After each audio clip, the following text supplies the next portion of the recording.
Welcome to TalkActive Leading Conversations. My name is Toluwani Akahome, and I am a leadership and people development consultant, and I'm the host this afternoon. It gives me great pleasure to have you in the room this afternoon. This webinar was organized by Vantage Dimensions, which is a leadership and people development platform. It is something that we do to discuss issues that affect leadership brands, that affect business brands. So I'm extremely delighted to have Dolapo Sanusi-Ola and Janice Taylor and Dr. Harry Akinola for this webinar this afternoon on VUCA-proofing your skills. Now, Dolapo and Harry were with us last week. Thank you so much for everyone that's joined us this afternoon. Let me introduce Harry Akinola. He is the Global Head of Talent, Learning and Development at Puma Energy, and also founder of Africa Sheet Initiatives, a not-for-profit organization with a mission to inspire people, especially young adults in Africa, to be the best they can be and to help them achieve physical, mental, social, financial, and spiritual growth. Dr. Akinola has a life mission to help people lead excellent lives by recognizing, maximizing, and capitalizing on their best strengths. And we also have there Dolapo Sanusi-Ola, who is an independent business and growth strategy consultant for different businesses at different life cycles. Dolapo has over 15 years experience in accounting and finance across different sectors in Europe, in Middle East and Africa, and our experience spans across different industries, which include management consulting, construction, manufacturing, hospitality, technology, fintech, food and beverage, insurance, and financial services. She is a brilliant woman and a fellow of the Chartered Institute of Management Accounting. She holds an MBA with distinction from Imperial Business School, London, and an MSc in Investment, Treasury, and Banking. And I have Janice Taylor, who is the head or the co-founder of Strategic HR Ireland. She started off as a psychology student at the University of Stellenbosch in South Africa. And then she quickly realized that her career would take a different direction as she realized that her passion for people and nurturing growth and guiding communication could best be put to use in the business community.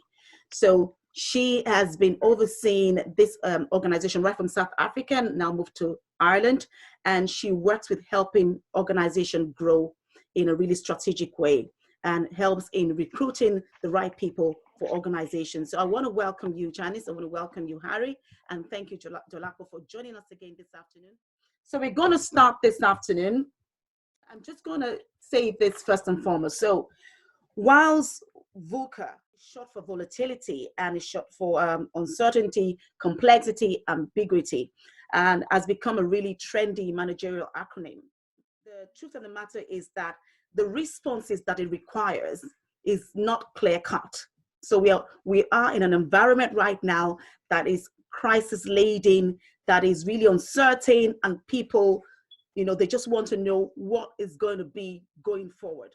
So by the nature of VUCA itself, the responses are never clear cut. They're not direct. So we're currently experiencing that. And people might want to use this time to think, oh, well, we'll see how it goes. But highly proactive people know that VUCA environments demand a lot of strategy and a lot of planning. And so now as it relates to careers, we want to discuss as it relates to careers, as it relates to skills, as it relates to competencies that we should focus on post-COVID to manage this kind of environment that is really volatile and uncertain. And a lot of people are wondering, what's the next 10 years going to be for me? Which career would really work for me? Which competencies, which skills do I really need to develop, to be able to work successfully post-COVID? So I'm just going to start with you, Janice, that conversation. I want to just talk to us about that. Sure. Thank you so much. Thank you for having me today. I'm delighted to meet all of you and to be able to be on this panel. Sure. I've been spending many a week now considering all of that, and I've seen that there's a huge move to realign your short-term and long-term goals.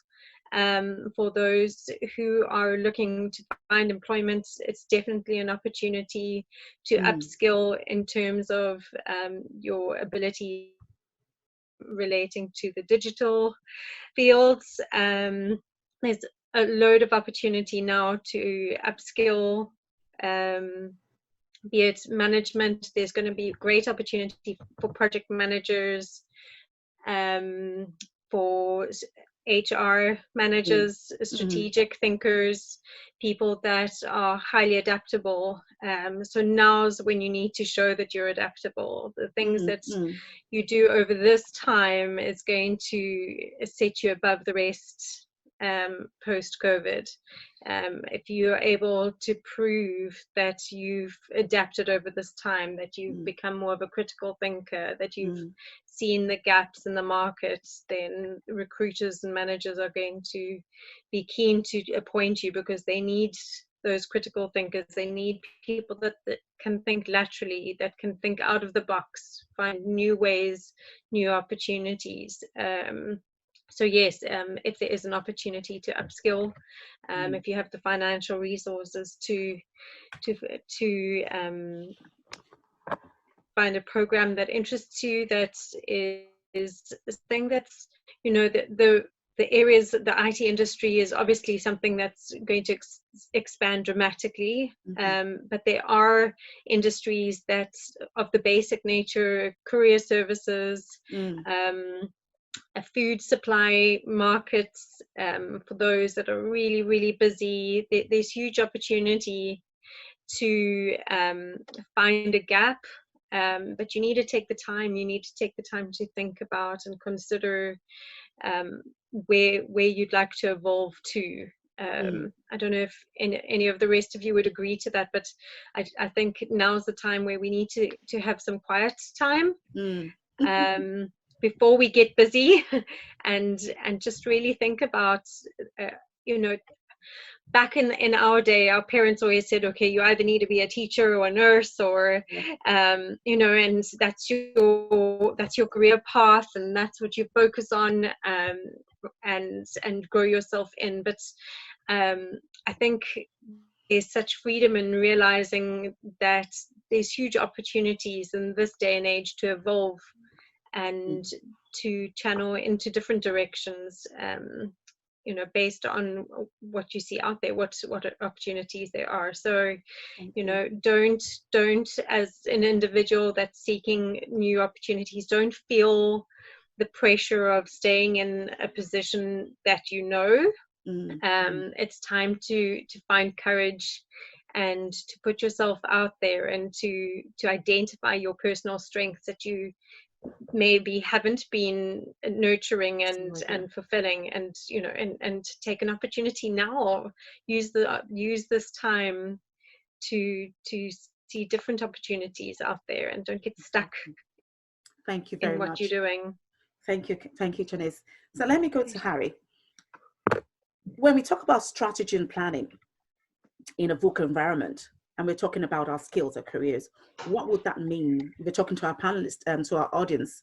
What would that mean for them?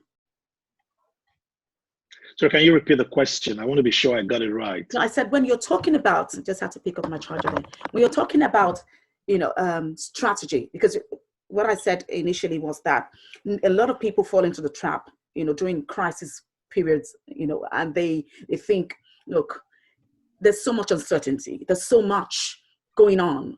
I can't really put my finger on what I should be doing. So, you know, I just take the default mode and we'll play it as it goes along. We'll see how it goes. But for highly proactive people, they're thinking strategy, they're thinking planning. And just as I hear you, Janice has said, you know, this is a time to really push the boundaries. So what would pushing the boundaries mean for us in terms of our careers, in terms of new outside of the box skills and competencies that we need to be looking at now? Great. So let me start by saying, I'm just going to flow from where Janice stopped. Let me start by saying that, you know, someone said the future is here, is not just evenly distributed yet. And for me, I'll say that, you know, we've been talking about VUCA. By the way, VUCA came from the US Army many years ago. So it was not originally a management, you know, principle until many years after. Mm-hmm. Another thing is we've spoken about, we know about the fourth industrial revolution and all that, and the fact that trends like globalization has been, shaping the future of work. Honestly, this crisis is only amplifying that. The future has been shifted long ago. It's just that all of us are now getting into it. Before I answer the question directly, another thing to consider just before we start talking about the role, the job people need to start looking for is the rate of change versus the rate of learning. The rate of change is astronomical. It's very fast. It's exponential. However, the rate of learning as a in the world, as an organization, as individual, is playing catch up.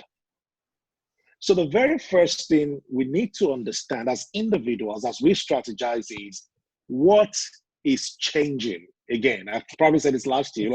Yes. What is changing in my world? Number one, what is changing in my world? What are the trends leading to those changes? What have those changes created? What capabilities are required? Because if we think in terms of jobs alone, see, the jobs themselves are changing, right? So you have someone that was an accountant many years ago is no longer an accountant today, right? We have new jobs. We have YouTubers, right? YouTubers, we have curators, we have slashes. Oh, by the way, slashes means I'm an accountant / a drummer / a keyboardist. We have all that, right? So if I go into the job roles and functions themselves, already I'm playing catch up. We should be thinking about what are those capabilities required for the future? Okay. And if I want to strategize, I will not be looking for a job yet. I will ask myself, what are the future capabilities? Things like being collaborative, things like being purposeful, things like relationship management, emotional intelligence, things like autonomy and empowerment, which is what Janice was talking about. Because if I'm not autonomous in my approach to life, then I can't take advantage of what I see, right? Things like change orientation, things like creativity and innovation, things like the learning mindset. And if you look at a good source will be, the World Economic Forum Future Skills, to look at all this, because it is something. The crisis has only amplified that. So a strategy that I would suggest is a job role is great, whether you are in one already or you are looking for one, but ask yourself, what are those future capabilities? And then prepare for the future capabilities. And how do you prepare for the future capabilities? Number one, is this something aligned to my talent, to my giftings? How do I align them? Number two, what knowledge do I have to build in those areas? Number three, how do I build skills in them? Because knowing about something does not mean you are skillful in that thing. So knowledge is acquired by studying, by at least coming to a session like this. However, skills are acquired by practice. It is when you do all that you can even get a job. I'm an HR person. If I sit across the table, of course, an HR person, a leader in my organization, if I sit across the table for an interview and I'm interviewing someone, they might tell me what the role they've held. Honestly, I don't care about the roles they've held in the past. What I care about is what can they do. The proof of what you can do is what you have done.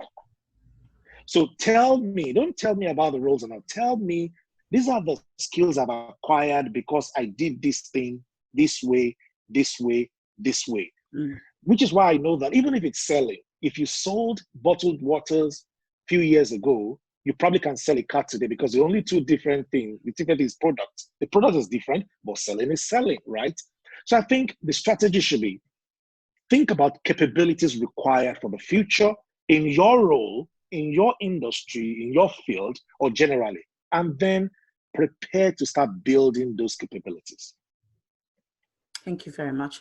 That's fantastic. Really, I hope that people are taking notes. Well, of course, it will be available on YouTube after this time, so that we can always watch it again. So, Dolapo, share your thoughts with us, please. I think I agree with what Janice and Harry has said, and I think it goes back to what myself and you were chatting about yesterday. 2 a.m. this morning. 2 a.m. this morning, and I was telling you that the soft skills are what is going to become really, really important. The things that, the skill set that you've acquired while either doing your roles or throughout your lifetime. So I'll use myself as a very good example. So fine, I did engineering as a first degree. I trained as an accountant, but a lot of the roles that I've probably held in the last maybe 8 years are not pure finance or accounting roles, to be honest. But the skills that I've had to apply are what? Leadership skills, management skills, report writing skills. I remember I was saying to you this morning that how to write a proper email and get the right message across. Because when you're dealing with somebody virtually and you're dealing with somebody face to face, it's when you try to communicate with them physically and when you try to communicate with them virtually, the perception is different. So the way you have to construct that email becomes very, very, very different. You're going to see people looking for customer service because a lot of businesses are going to move online. Customer service becomes very, very, very, it becomes a key skill that a lot of employers will be looking to employ that people with excellent customer service.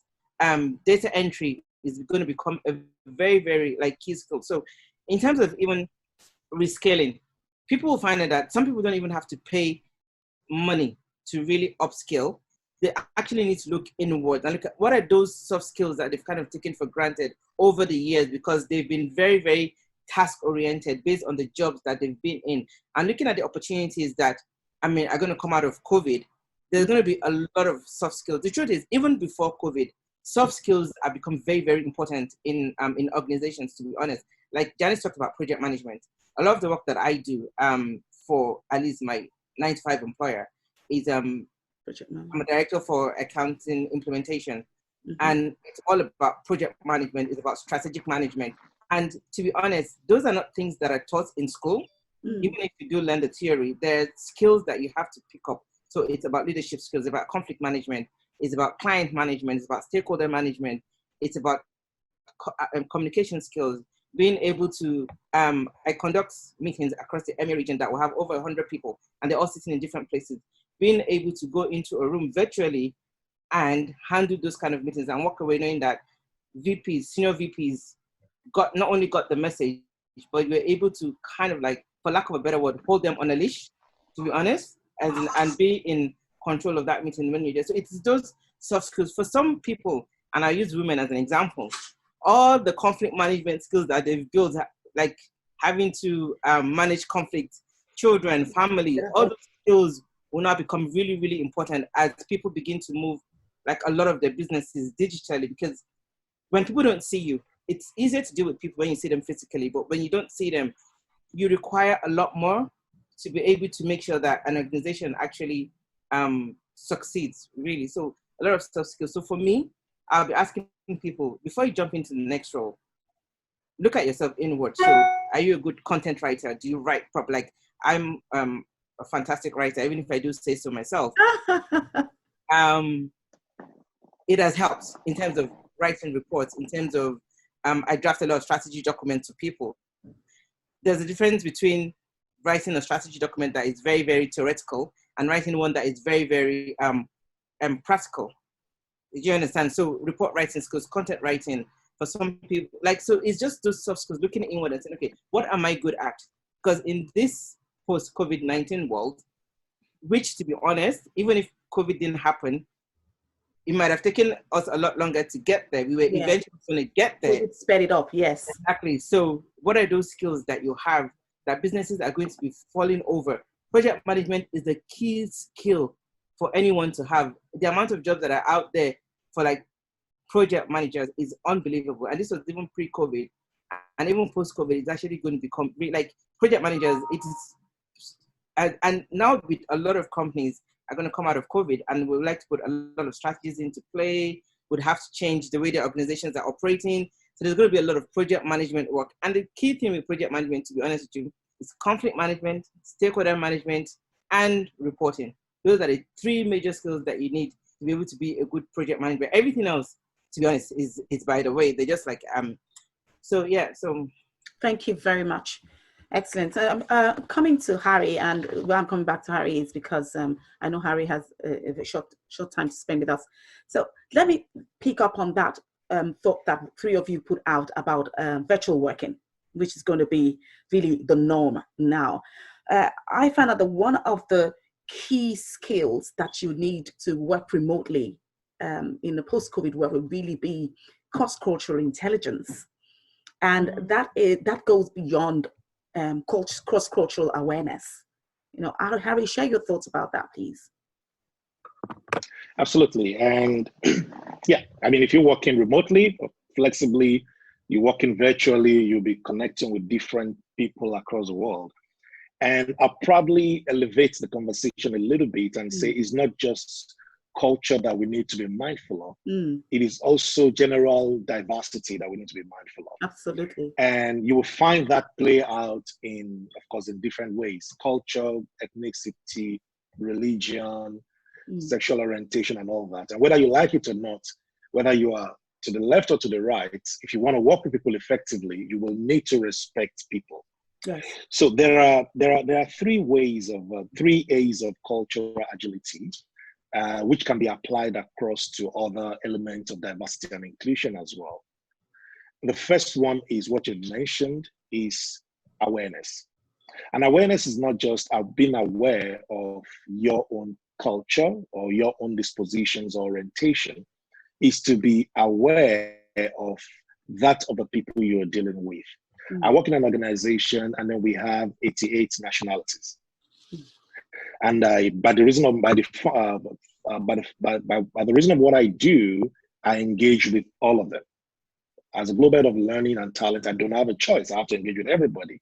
And I was laughing yesterday that I was on a call with someone who is French, and I've learned to greet at least in every language. So I'll bonjour, or then we say merci. I work in a place where we speak Spanish, so I know how to engage briefly in Spanish. Yesterday, I was on a call with a friend who is in Morocco, is Muslim, and with a colleague, is a friend as well, who is Muslim, and he was breaking his fast yesterday, and I had to engage with him. So I waited to engage with him after he's broken his fast, because if I engage with him a few hours earlier, that guy's tired. He probably won't be able to support me properly, right? The first thing I said when I spoke to him is Salam Alaikum, right? And he opened up. And when he was going, I said, Ma salam, right? To say goodbye in Arabic. These are little things. So it's about awareness of your own orientation and dispositions. Awareness of the orientation and dispositions of the people you want to engage with. Be it culture or whatever it is that you want to, that you're considering here. Number two is to acknowledge the difference. You know, we are different, right? And we need to celebrate that difference. You know, you need to appreciate that when next you get on a call, you might be speaking with someone who speak English well.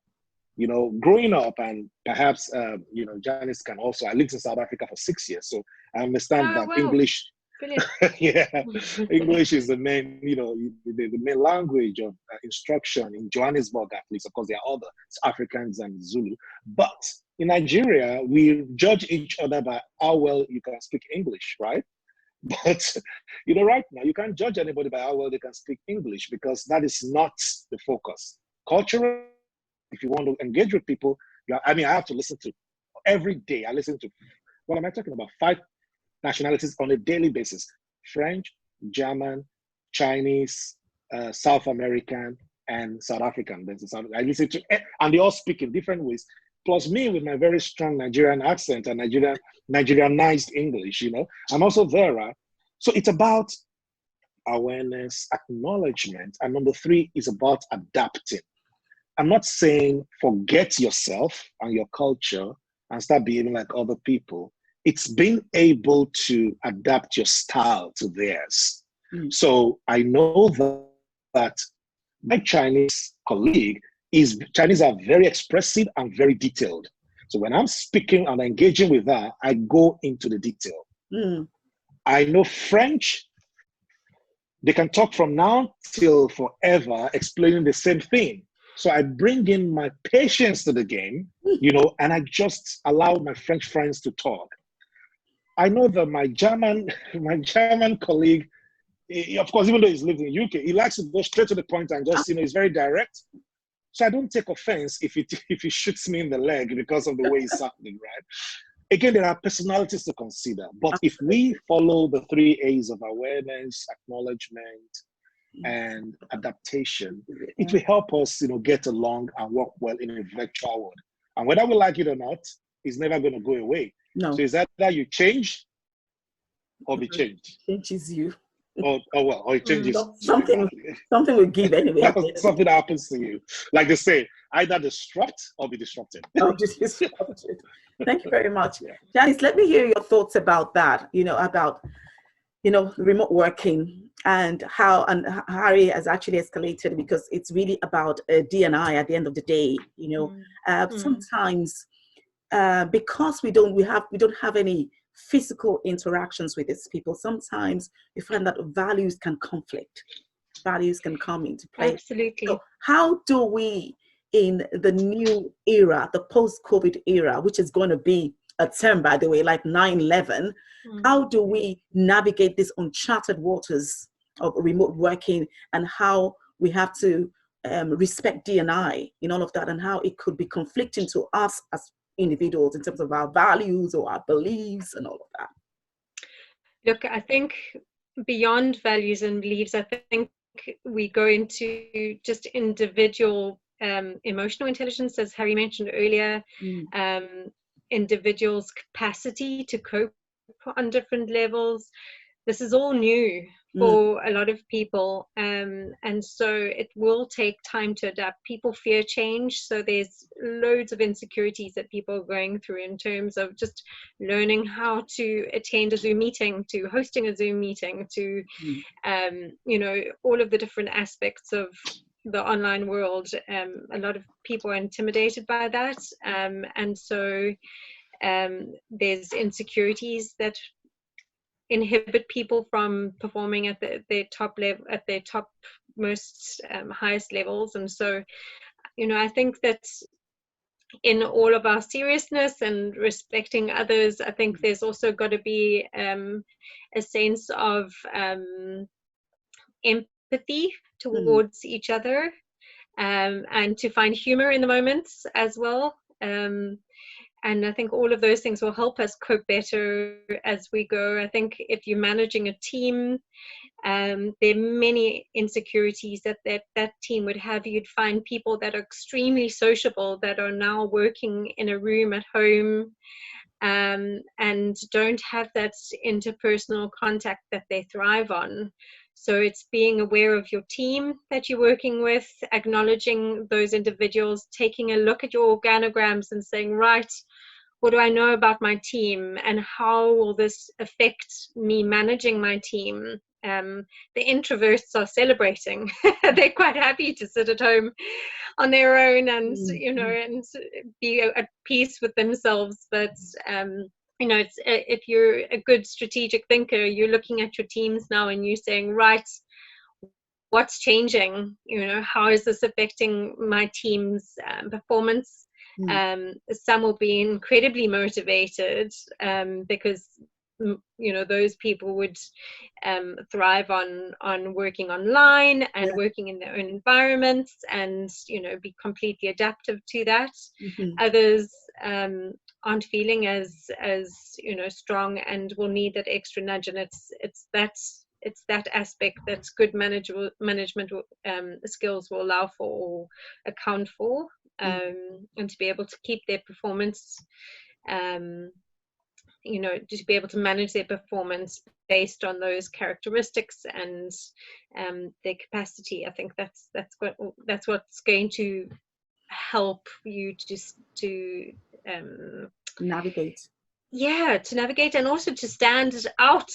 Standing out, absolutely. If you can prove that you've got that capacity, you're going to be that much more effective as a manager, and obviously your performance will show in your productivity and the team's productivity, which in the end is going to make the big difference.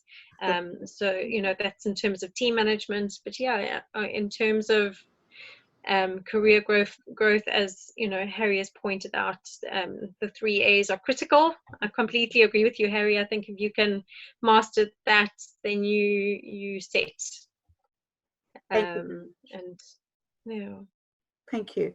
Thanks very much. Let me pause at this point to say that if any of our registrants, our participants have any question, please type your question out there on the Q&A section there on your platform, and then we'll be able to take it soon enough. We have a few comments here. Mavis is saying thank you to Sawubona, Janice. Okay, he says he's originally from South Africa too, so he's in that kind of solidarity. Harry is the same, so I think we're Dolapo and I are outnumbered here. Oh no, well, 1-on-1. It's a draw. And then Harry also says that he agrees with you that the focus is not just on what kind of roles they have, but the skills and expertise they bring on the table, and that the online world is really a challenge indeed. So please put down your your questions there, or your contributions, or or your comments, and we'll take them afterwards. So Dolapo, talk to us about what your experience has been. You work remotely across Middle East, Africa, and Europe.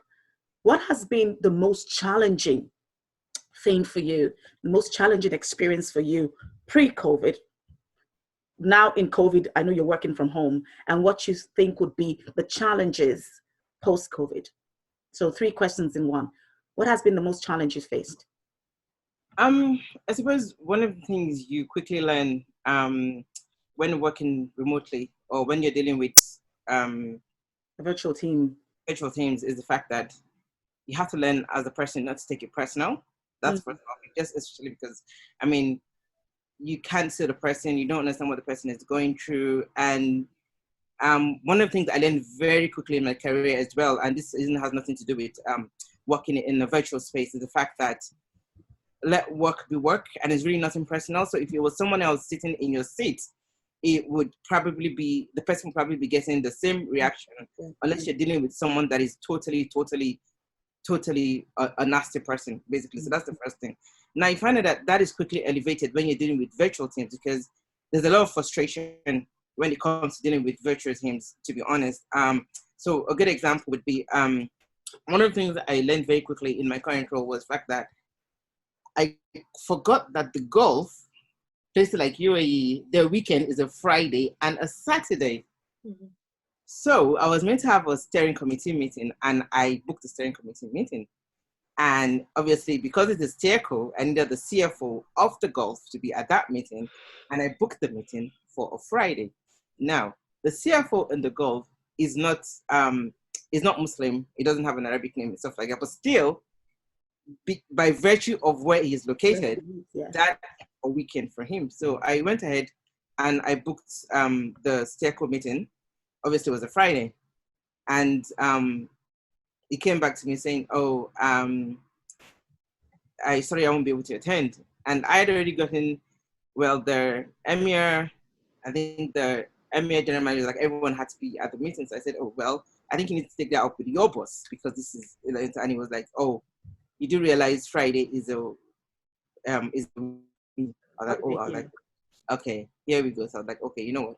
I'm really, really sorry. That was an oversight, on my part. And the truth is, I have never really had to, I didn't think about it at that time, but obviously going forward, I knew that if I was booking a meeting and I needed the Gulf to be there, I couldn't put a meeting on Friday. If it was compulsory for that meeting to go ahead on Friday, before the meeting goes in, I would have to get someone to send them an email and say, okay, you know what? I do realize the Friday it's a weekend, but this meeting still has to go on. So we will do a recording and send it to you. Your presence is not necessarily, as in you don't need to be there physically. So those are the kind of things that you now have to start dealing with when you're dealing with the virtual team. Then there's the issue of timing, because sometimes I'm dealing with 136 countries. I find that the America comes up at, when they start work early a lot of times, 7 a.m., 7:30 a.m. their time, which is normally my own lunch time. So I find that there are a lot of meetings in my calendar that have been put across my lunchtime, because obviously they're just waking up in the States. But then I suppose the challenge for them is dealing with 136 countries that they're dealing with.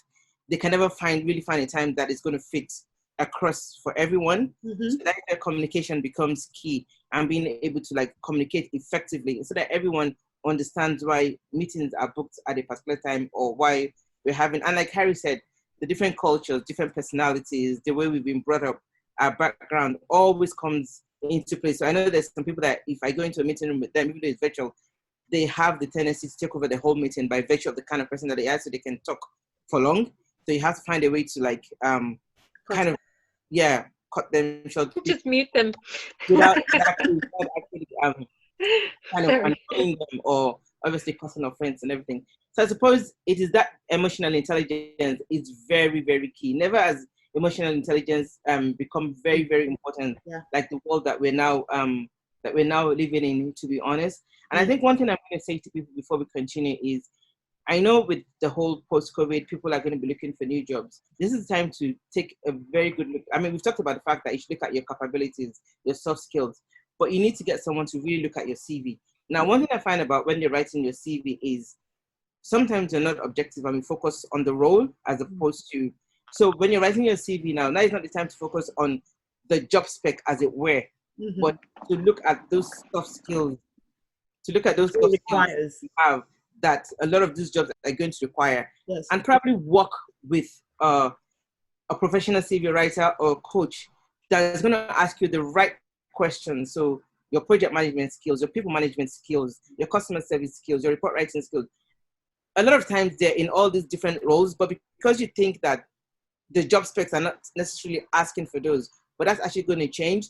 So I think in the way in which we actually write our CVs will have to change. So I think it will be worth people investing time and money, speaking to an HR person or an HR coach to really sit down with your CV, analyze the skill set that you have and all the skills that you've learned or that you've acquired through your different roles, and begin to, and those should be the kind of skills that should jump out in your roles, especially if you need to pivot.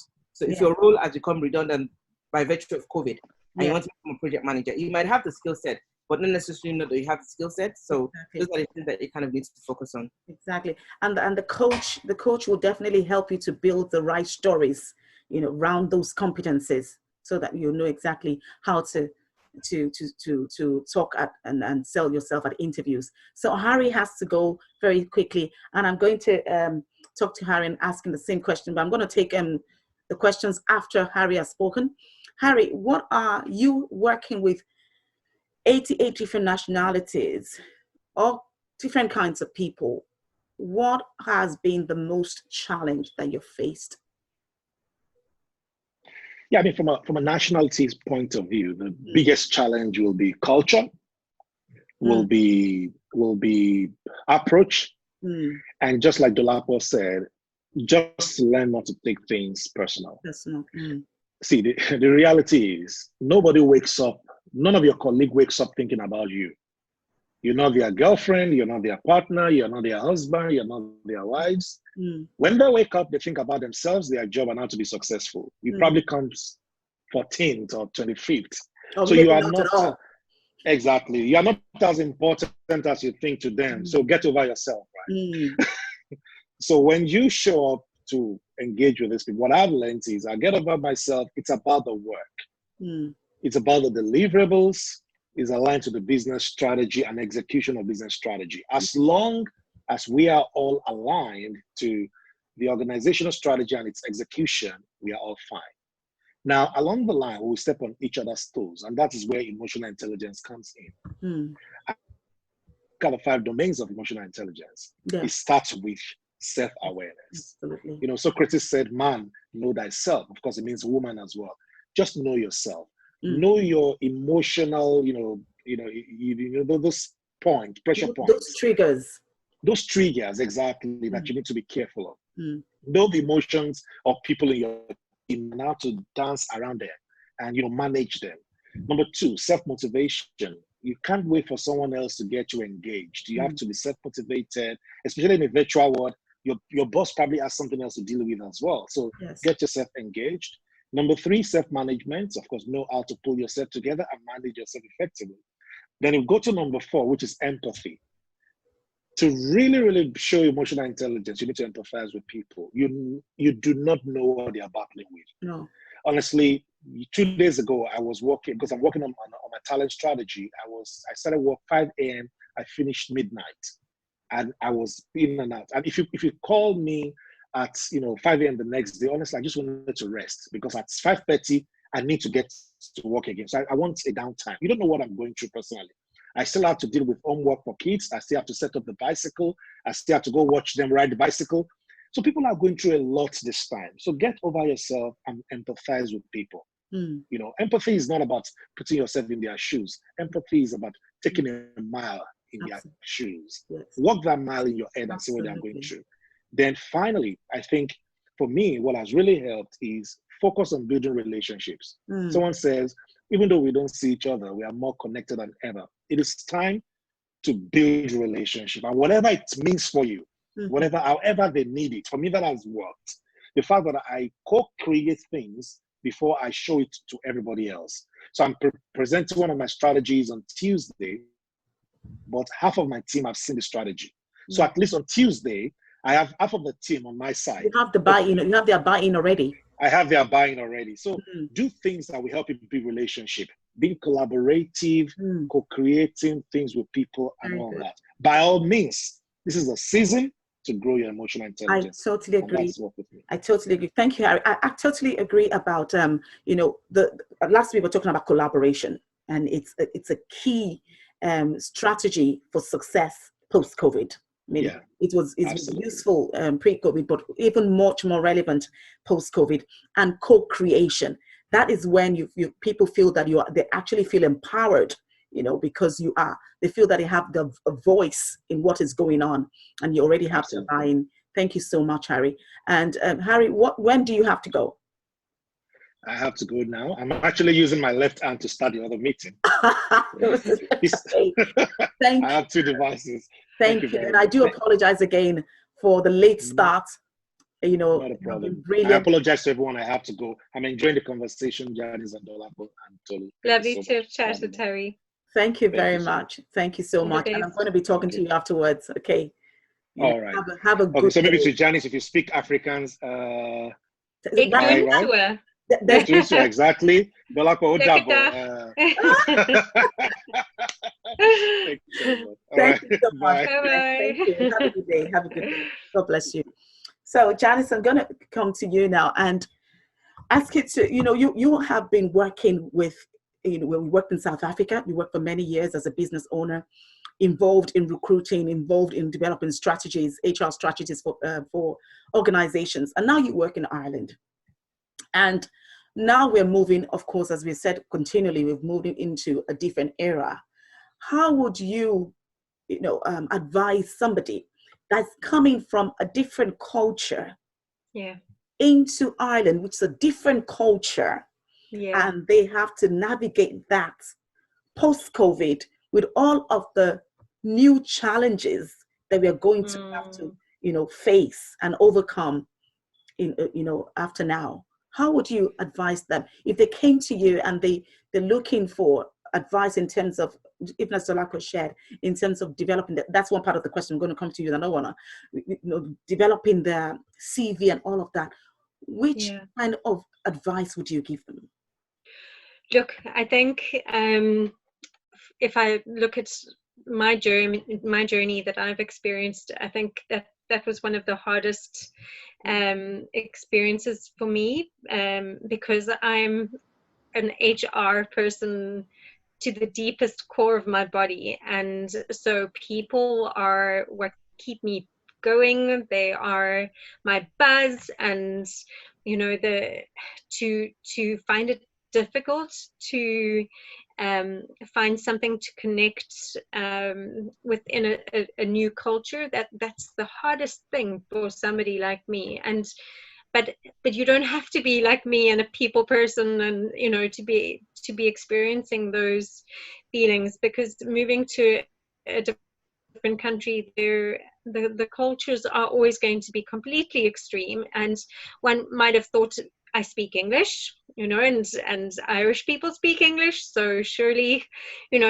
everything would be fine. And but they are the language nuances that half the time I didn't understand. And sorry to interrupt you there, I'm just conscious of the time. And I know that definitely would be there, Absolutely. All those nuances and all of those, those things that are peculiar to languages and to people and to cultures. But now when we're talking about somebody that's moving into that space, and then they have to navigate virtually, a new environment. So you are working now with different clients. Yes. So what I would encourage people to do is, there are online communities that they can connect into. Find things that you are passionate about, and find those communities, whether it be on Facebook, whether it be on Instagram, whether it be on LinkedIn, but find those pockets of communities that you feel comfortable in to start your relationships in, because it's in those communities where you'll have the confidence to be who you are and best portray the person that you are. And from there, you'll find like-minded people that you'll easily connect to. And as you discussed collaboration, those are the places where you'll find people who you'll be able to connect with in business, that might know somebody who'd be able to guide you and help you along your way. So I think for me, that's been my saving grace. I belong to a virtual choir, and it's hysterically funny. And we most of the time laughing and giggling, but that's where I'm integrating the community, meeting like-minded people and great business people as well. And so there's something that you need to find that's something that you will get joy out of, that will I know there are many churches that are meeting online, and there's just, you've got to find that one connection or a group or multiple groups that you'll be able to connect with and align with, and will help you along your way, with whether it be personally or within the community and within the business, your business journey. So I think for me, that's how I've managed to adapt. Very good. Thank you very much for that. I'm going to take these 2 questions, and I hope that they actually become 3 questions now. So Marvin says, how do you deal with a manager who is not supportive?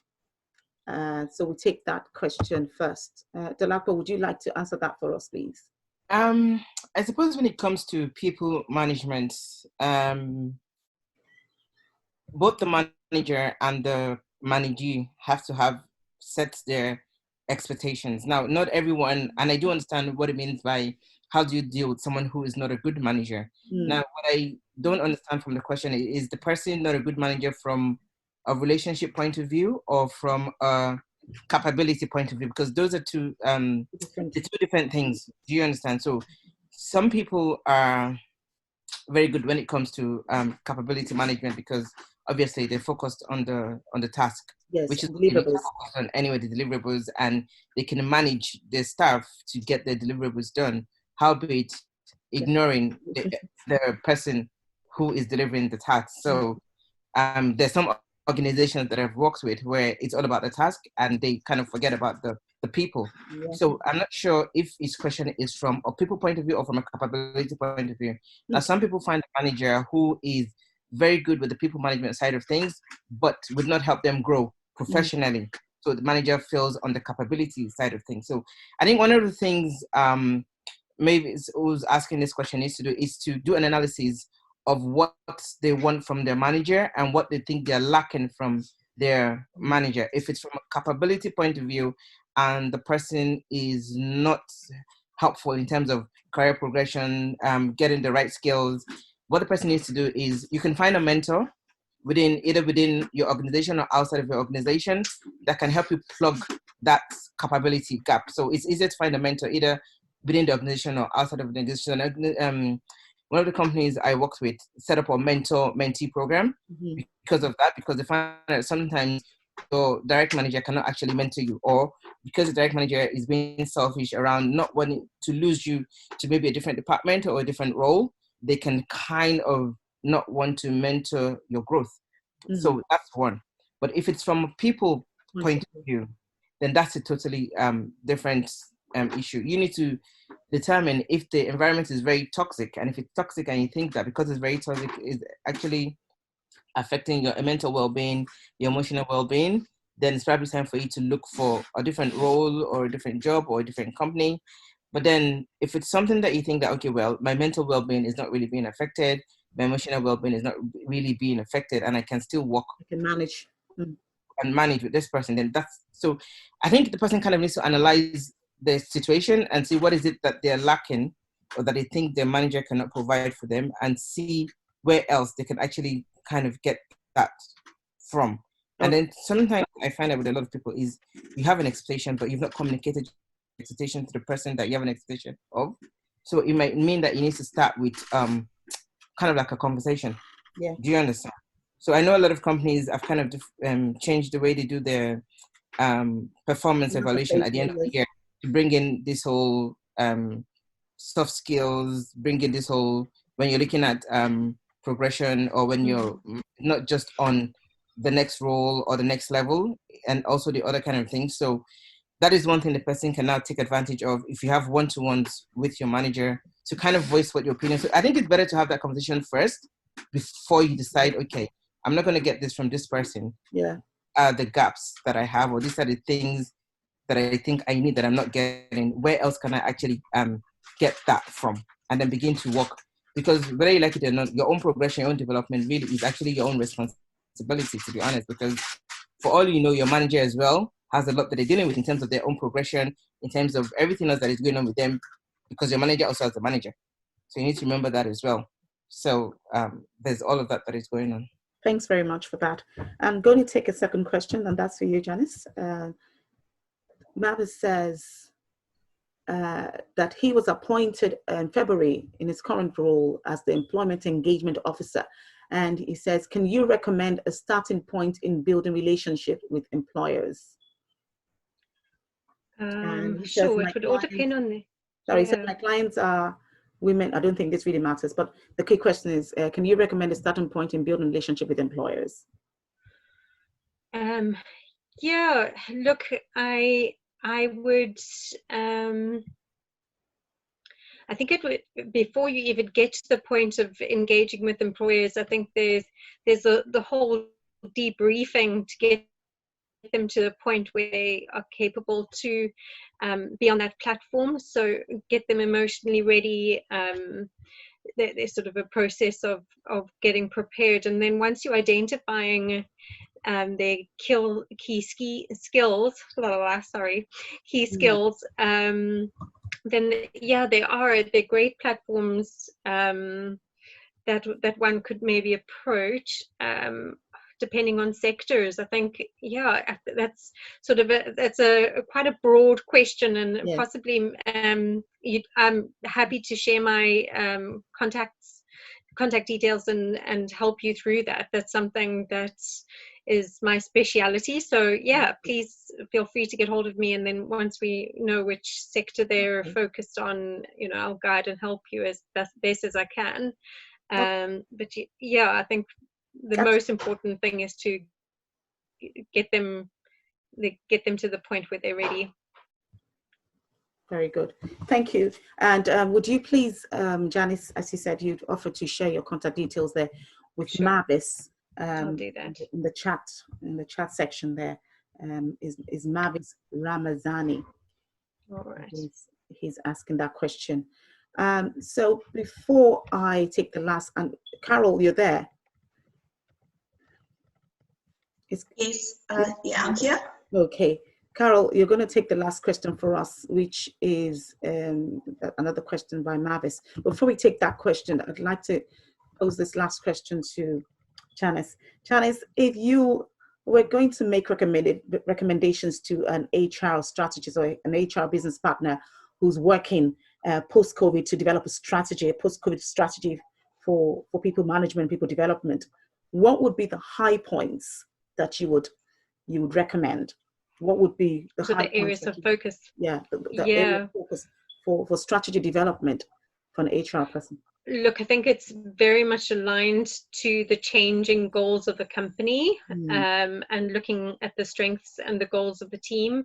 So that's definitely something that needs to be done, taking on board all the different departments and just together realigning the long-term goals. So the sort of 3 to 5 year goals of the company, and then from there bringing it down to the people and the systems and processes that need to be implemented to ensure that they achieve that. So look at the gaps in the skills where your teams might have been really strong at communicating on a one-to-one, face-to-face level, now helping them adapt to the new virtual world. Do they have the communication skills? All of the things that we've discussed today are very relevant to aligning your HR strategy to the processes that are going to have to be followed. Very much developing soft skills, emotional intelligence, very much identifying who are the strong contenders in terms of aligning to the long-term goals. Maybe it is revisiting the vision and mission of the company. You know, all of these changes are so massive that one has to really go back to the grassroots and identify these changes and see how it's impacting the very basics, and from there step by step adapting each aspect to fit and align to that. So yeah, this is the time where we go time where you make money, Janice. This is a time yes, where I'm here, I'm ready. Yes, because this I'm is here. fantastic. So Absolutely. Carol, would you take that last question for us, please?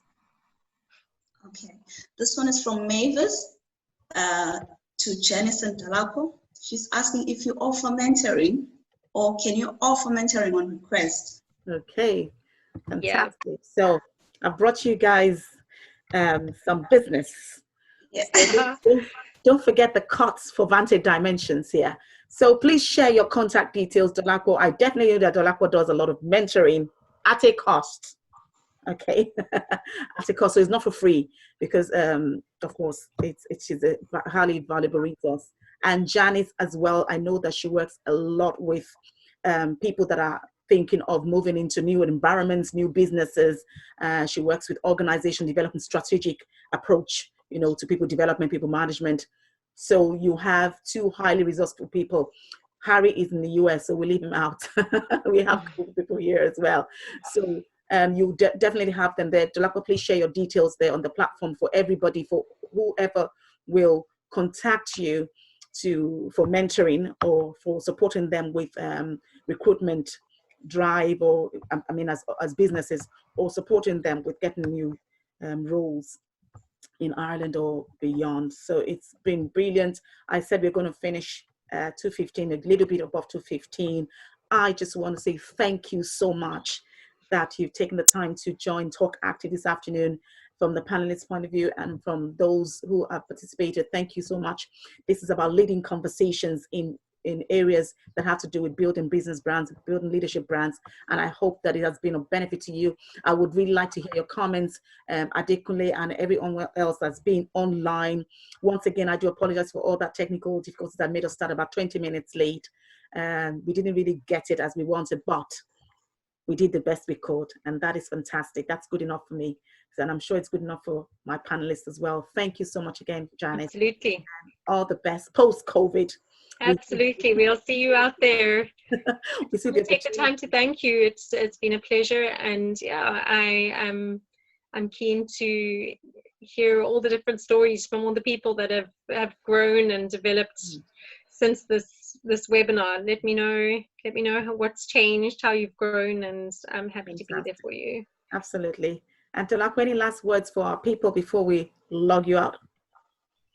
No, I suppose thanks everyone for joining, and if you have any questions, you could either contact me on my email address there or through Toluwani, and I wish everyone all the best in their next journey, which we're all in, by the way. To be honest, we're all trying to figure it out, and that's it. Yes, we're all trying to figure it out as we go along. There's a lot of strategy, there's a lot of planning going to be taking place, and you know, you have resources there. I always like to tell people that the resources are there. We cannot say that we don't have the people to support us In fact, these are not the times for us to say that we don't have, we are helpless. There's so much out there in terms of our networks, our connections, the social capital that we have to help us to navigate any issues that we might face, whether it be in business or in the workplace or wherever, even our personal lives. So I'm contactable there at Toluwani at advantagedimensions.com. My work really is essentially in developing strategies for increased performance, developing strategies for leadership development. So I work a lot with small businesses. I work a lot with Dolapo in different areas, and I work a lot with small teams and communities and individuals as well. And so it's been a fantastic afternoon. Thank you once again for everyone who's joined us. Please leave your comments for me by email. You can please follow us, Advantage Dimensions, whether it be on Twitter, on Facebook, or on Instagram, Advantage Dimensions, Leadership and People Development. Thank you so much, Janice. And hopefully we'll see you very soon for another webinar. Thank you, Mavis. Thank you, Adida. For everyone, Nengi, thank you. Peniela, please leave your comments on how we can improve on our webinars. This will be available on YouTube, and I will be in touch with you by email, each and every one of you, to send you the link if you want to watch it again, or to send you any other information and the courses that are coming up very soon from Vantage Dimensions that will be of huge benefit to you. So thanks once again. God bless.